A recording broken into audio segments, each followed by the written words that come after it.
Angle of depression. Rio is in a lighthouse on a cliff. He sees two sailboats east of the lighthouse. The angle of depression are 33 and 57.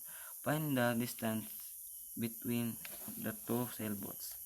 Now, atong buhaton, pangitaon na to ang angle sa tower padung sa angle A. So, muna itong buhaton. Ato na siyang ikuan, i-copy na siya na to.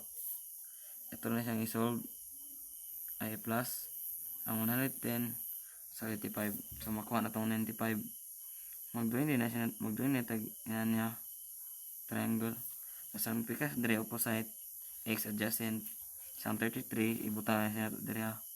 So, muna siya ang buhaton para ma-solve. Gamit yung tan 33 is equal to 195x. X is equals x plus tan 33 degree is equal to 195 plus tan 33 degree is equals to 185 tan 33. So, makuha din nato na siya kaning x is equal to 185 tan 33 is equals to 300 feet. So, morning na 300 feet diri kaya ato na siyang gikuan. I-solve na nato siya.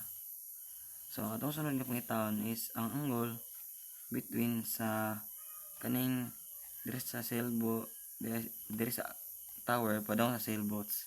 So, sayo na siya. At magduhay na tag triangle nga pinani tas i-copy ra punta ning 195 diri.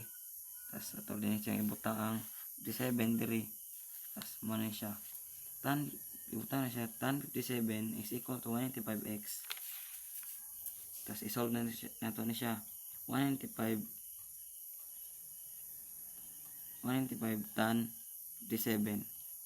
So i-solve na to 195 57 is equals to 127. Muna siya tong answer sa tower padong sa D nga sailboats 127. And nakita ninyo dire nanani answer. Ang pangitaon na po natin siya ang kanila sa D o sa A. So sayo na siya sayo na kuanon gapon ni ito na siya ikuan i-minus ang 300 i-minus na nato siya sa 127. Bali diri sa D nga angle 300 tas diri sa tower mo yung 127. So i-minus na nato siya 300 minus 127 para siya 300 minus 127 is equals to 173 feet. So muna yung nakuha natin siya 173 feet ha. Muna siya 173 feet ikan sa tower. So maura na karon na. Thank you.